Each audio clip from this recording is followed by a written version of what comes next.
Hey everyone, this is Geeky Vices with J-Belle, where I talk about bits of pop culture and geekdom that I've been into lately. So the general vibe of the show is that I consider it to be unhip, unrehearsed, and unedited. Usually I have that word order different. Let's see, I usually do unrehearsed, unedited, unhip. So yeah, you can see how little I practice if I can't even get my tagline correct. Also, the general vibe of the show is that I don't care about what's the latest and greatest. I kind of just go with whatever my whims take me. Sometimes it's watching something that just came out. Sometimes it's me watching something from back in the 90s for the first time. Sometimes it's me rewatching something I've watched way too many times. But yeah. So, and also to forewarn people, I do tend to be spoiler light. I try saving the major plot point spoilers, like the big things, but if you want to go in with completely fresh um, eyes, then I recommend watching my video after my content. Oh yeah, and you'll probably have, as you see, there will probably be occasional cameos by my cat Jazz, because he likes the attention. So, anyways, this week I am talking about my second Chinese drama that I'm aware of. I Hear You. So this one I just discovered on Netflix, and basically it's another romantic comedy, but the general premise is that the female lead is an aspiring voice actress, and the male lead is this world famous violin maker. And they, for different reasons, have been forced to be, well, not forced, but like for different reasons, they're participating in a reality show where it's supposed to be couples doing all these different types of challenges, and how there's different types of couples. Like there's the different age couples, there's the different body type couples, and the two main characters are supposed to represent the different height couple, because he's tall and good looking and she is very petite and adorable. But yeah, so basically that's how it starts off, that they're pretending to be a couple when they don't really know each other, and in fact there's a little bit of bad blood between them that we find out about. But pretty much she's doing it because, as I said, she's an aspiring voice actress, and she basically does not have the support of her mom. And her mom basically was like, "Oh, you're gonna be a kindergarten teacher and marry someone rich and do all this, and this will be all the things to make you have a secure, happy life."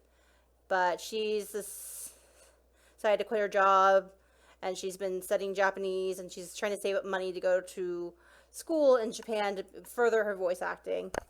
So she's working and doing all these things to try bettering herself for her skills for her chosen dream.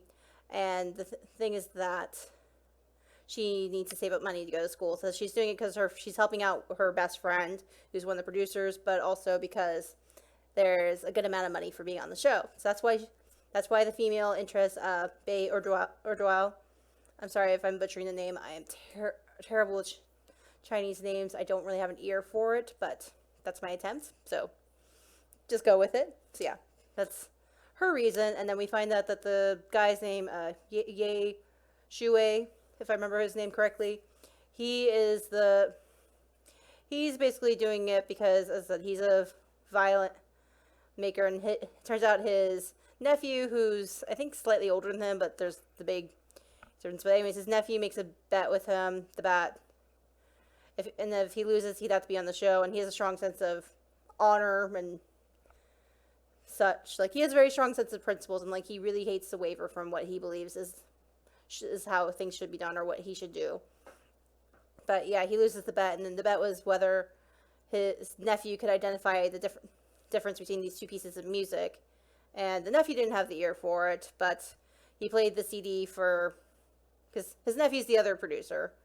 He played the CD for Erdoal, and she has, I guess, perfect pitch, and she could be like, "Oh yeah, these are really different," and she was able to pinpoint exactly what it is. Versus we later on see other people trying to get a job with the violin maker, trying to identify the different pieces of music, and it's just they're clearly just BSing the entire time, and they have no clue. Yeah. So I was thinking of one particular character in particular, but yeah. So that's a general thing. And it's basically one of those fire and ice type of things, where the guy, although it's not as stereotypical fire ice, like it's not like she has a temper, but like he's basically the very stoic. He's not friendly towards anyone. he's not warmed to anyone. He's doesn't care about socializing or anything. Like he's very self-contained and necessary. He has a strong sense of like, this is what I'm going to do. This is what my principles tell me to do. Versus her, and he's kind of also like, if people want help, like he's not going to just offer help. He's going to expect someone to ask for it. So like he's kind of like, well, why didn't you do this for me? It's like, you didn't ask. So I think he also kind of expects people to be able to handle their shit. So that's him. She is a character I adore. She is very bubbly and childlike, and she is very loyal to her friends, and she's a total geek, and there's lots of anime references in the series because of her. So there's a point where their fictional relationship is under scrutiny, and how like the show will get in trouble if they end up being a fake couple. So in order to appease that, she moves in with him, and of course, him being successful, he has the ridiculously good nice house. But yeah, she moves in with him, and then they have to pretend to be cohabitating when some fans of the show come to investigate. And the thing is that the guy who decides to investigate is dressed up as Conan from Case Closed. And he'll even say one truth prevails, and he'll just be way too much trying to basically pretend he's Conan. So there's that reference. There's a reference later on where there's a costume party at a maid cafe, and she just tries to dress up as CL from Black Butler because she's like, oh, I would love to have been Sebastian, but I'm too short, so I had to be CL. And he ends up dressing up as Sebastian and playing the violin. So it's just like, and it's like, she thinks it's just a coincidence, but we know it's intentional, because that is one thing I like. Like, usually it's the more outgoing personality who's the one who ends up pursuing the more quiet personality, and in this one, it's him who realizes he likes her first. And he does. It is interesting how he is very manipulative about things. Once he realizes that, like, he'll lie to people, be like, oh, this chopping board is really rare wood. It'd be making a great violin. Like, I'm trying to make rare violins using rare woods. And then he lies to that to her mom, and then he ends up lying, being like, oh yeah, your mom wanted you to have this for your house. So it's like as I said, like, for someone who has a strong sense of principles, he's definitely like starts lying and manipulating a lot, like once that switch is flipped on for him. But yeah, so basically I love the main female interest, and I find it interesting how my first two Chinese dramas, both the females have the same last name or the same surname. They're both Bays. But just for my aesthetic, I find Erdoel so much, like, I find her so charming and beautiful. And, like, I know, like, in Love O2O, Bei Weiwei was, like, supposed to be, like, the ridiculous stunner. I think maybe it's just my American perspective on it, but, like, I'm honestly more so just drawn to Erdoel, and, like, the fact that, like, I feel like she's has a more authentic beauty. Also, like, I do find it interesting that there is a weird rival based off. Like, there's, like, this weird rival from high school who's obsessed with her, and she keeps him, like, and, like, she makes a big deal about, like, oh, you're such a natural. Like, the girl, like, clearly looks like she has had way too much plastic surgery. And, like, the rival, like, she is just crazy. Like, honestly, like, I'm like, you have nothing else going on in your life, and it's just, like, it just feels, I just roll my eyes, honestly, at a certain point when, like, she basically is the villain for a while. But if I keep on just rolling my eyes when she shows up and, like, just the stupid stuff she does. And I think they also didn't make it clear that what her motivations were, because she's like picking when Erdoel and Shuei are on a fake, like, they're on a fake date together or something. I can't remember why they're going out for food. Like, he goes off, and while Erdoel's by herself and, like, is eating, she's like, oh, it's you. I can't believe I thought you were, like, she's basically, like, starts, like, playing with her cheeks all weird, which I don't understand, like, someone doing that. And then Shuei comes off and is like, this isn't good. Why are you? And just go away. And she basically is like, you guys aren't together. You can't be together. And the thing is that I keep on interpreting her motives as being like, I just hate Erdoel and I don't want anything good coming your way. And then she will show up at the violin shop and try being like, oh, to Shuei. Yeah, Shuei, we were childhood friends, and he's like, I don't know you, I don't, I don't care, get out of here.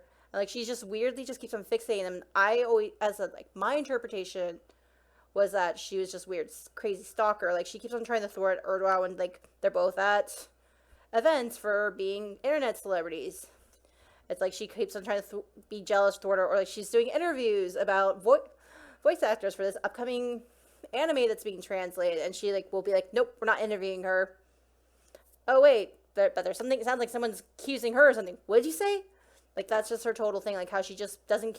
She wants Erdwell just swept under the rug unless it's dirt on her, and and then she keeps on trying to deceive things, and I don't know, it's just weird. And like, as I said, like, it does turn out, and she weirdly like shows up at the maid cafe where Erdwell works, and like decides to like take offense at everything and try pouring hot coffee on her, and like offend everyone there. So it's one of those things where it's like, how do you get away with all this stuff you do? Like, I feel like it's just like she has way too much power and way too petty. Like, it's just like a caricature of a person. Like, she just, that's it. It's just ridiculous.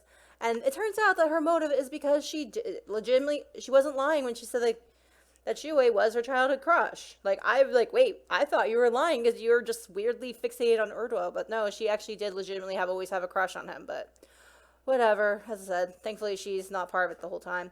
And I will admit, I do kind of wait for to get past the point of them being on the reality show, because I'm kind of like, okay, let's get beyond that. But I do find it fascinating that we do learn about both of their chosen professions, because I always find it fascinating. Like, I think that's probably why I watch certain reality shows. Like, I get insights, like cooking shows. I'm like, oh, this is what it's like to be a professional chef, or like this, or a tattoo. Like, I'll watch things like Ink Master, or I used to watch Miami Ink and Inked, and it's like, oh, that's what it's like being this. Or I'll watch Drag Race, because it's like, oh, it's like Project Runway. It's an insight into the fashion industry. So it's like, as I said, like, I think that's part of why I like all those things besides just the human component. But so it's very interesting. I do like how it's showing how hard it is for her to be a voice actress, and even when she does break in, she's still trying to always be better. And like how it's not just like, just because you're starting to get gigs doesn't mean you're there. It's like, so she's trying to be the best she can be, even though as I said, like, I do appreciate that, like, she does have the skill set, but like, it also should, like, they'll talk about how she does have flaws. And then he is pretty much at the top of his game and such, but like, it's kind of cool because like we learn about some of what goes on with him. But yeah, as I said, like, he's the one that warms up to her eventually. Like, it's like, it takes a very long, like, I think he thinks of them as being in a relationship before she even realizes she likes him. And the thing is that she starts to like him once she finds out that he is her secret crush, because she is upset. She has a crush on a famous composer who's used for all these animes and such. And then it turns out, like, oh wait, it's him. So she's kind of like has to come to terms with like the guy that she's been kind of forced to cohabitate with, and who she has kind of like a weird dynamic with. Like, they're kind of friends, but they're kind of not. But they're kind of not. To being like, oh, the guy I obsess over and like who I just love for his talent, who is amazing. It turns out to be the guy right in front of me. So it's one of those things. It's kind of like Love O2O, where like he's a little bit too perfect sometimes, but like at least this time, like he's standoffish and he's not very warm. I will say my biggest criticism of the show, besides me just having my eyes roll at the villain, is that I don't like how it ends. Like, I hate what they do with the last episode, because I feel like it's just such contrived, and it's like it kind of just feels flat. Like they're trying to manufacture fake drama, and like it being very unclear about what's actually going on. When she's being like, "Oh, you got to follow your dream, and I don't want you to be held responsible. I don't want you to give up on your dream just to be with me, and all these people are depending on you." And da da da. And it's like, she's like, "You never actually asked him what his dream is. You're assuming he's either not already living his dream, or how do you know maybe his dream is to find love?" So yeah, as I said, it's one of those things. But like, she's always very trying to put other people first. So as I said, I adore Erdwell, and I think the actress is amazing, and I would love to see her in more things. And if they did another season, great. Although I kind of get it's one of those things where it's like, it feels like it's wrapped up. I hate how they ended it, but it does feel like it's wrapped up. Let's see, some other character. I do like her best friend. I think she's interesting. Although it's kind of like being like, don't get her into more trouble with the rival villain girl. Don't do that. But she kind of stirs things up. But she is a good solid friend for her, and I do think that her romantic arc is interesting. And I think it's also realistic, like how it's like you don't always a relationship doesn't always turn out you think it's going to, and sometimes you find a relationship where you don't expect it. And I am happy with how her love life ends. Although I kind of feel sad about how, where it's like, oh, she might not be around Erdwa. She might not be easily around Erdwa easily, but I do like how it ends, and I do like her pursue her pursuer in the later half of the series. I mean, I did like who she was with at the beginning, but I can see why it's like it was a tricky dynamic. And then I do kind of like the guy that had a crush on Erdwa the entire time, even though he was totally friend zoned. But he was also a little bit too stalkery for instance. I mean, he did help her out. Like, he would always have her back, and, like, he helped her get into the voice acting gig that she spent a good chunk of the series in. But I think that, I remember, like, there's a point where, like, she gets a text being like, oh, come to this karaoke, or she gets a phone call to come to a karaoke, like, a birthday party. It's like a karaoke thing. He's like, oh, where is that? When? And, like, he then shows up even though he's not invited. But it's like, it's just kind of like weird stalkery. And it's also after he already confessed and she turned him down. So it's just like he just doesn't need to know how to read cues. But yeah, I overall enjoy the series. I think it's fun. There were some points where I was a little bit impatient rolling my eyes, but you know what? I adore the main characters. Like, I adore the female lead. I think she's adorable. The male lead, I know he's supposed to be super attractive. There's something about his nose that just, like, keeps on disorienting me. I'm just like, it looks different every time I look at it at a different angle. It's just, he has a very interesting face. And, like, as I said, I feel like his character, his growth was a little, like, a giant spurt. Like, you know what I mean? Like, he would, like, really, like, started, like, at one level and then kind of, like, really bounced to another. And it's like, it was just a little bit too abrupt for me. But that's just my taste. But yeah, I think it's cool. As I said, it's kind of cool for me to, like, seeing a Chinese drama make all these anime references, because, like, I didn't realize that anime was as big in China as it is, but it totally makes sense. I mean, like, because it's like, especially since the type of animes, it's like they're not going to be controversial political things, so it's okay with, because I know some things have trouble pushing past the Great Firewall of China. I say that largely because I do have a friend who's in China right now, and I know that certain email accounts can't reach her just because, like, yeah. And, like, I know she can't do things like Facebook or anything, even though, like, I have another friend who's in South Korea who's, like, similar part of the world, but, yeah. The way content gets through is very different. So, yeah. But overall, yeah, I'd recommend it. Yeah, I would also say, I would say probably Love 020, which I said recently is another Chinese drama. Probably Tomorrow's Cantabile. I can't remember the name of. That actually probably would be a good comparable one. That's one where it's like a music, like a music like a music conduct. It's a music college, and basically, like, the guy who's basically the golden boy at the school kind of gets involved with, or has this girl who's a piano prodigy, but who's very quirky, like, obsessed over. So it's kind of like another one of those Fire Eyes personalities. But yeah, like, that one's also, like, very strong classical music vibe, and also it's just like how it's like the very slow build up. But that one's like is a little more stereotypical, like, where the one who's like the more fire personality, is like the warmer personality, is the one doing the pursuing, versus, as I said, I Hear You is reverse, which I found interesting. So yeah, I recommend it, and yeah, that's it for now. All right, you guys continue enjoying your own geeky vices. Until next time, bye. There's the button. There it is. Bye.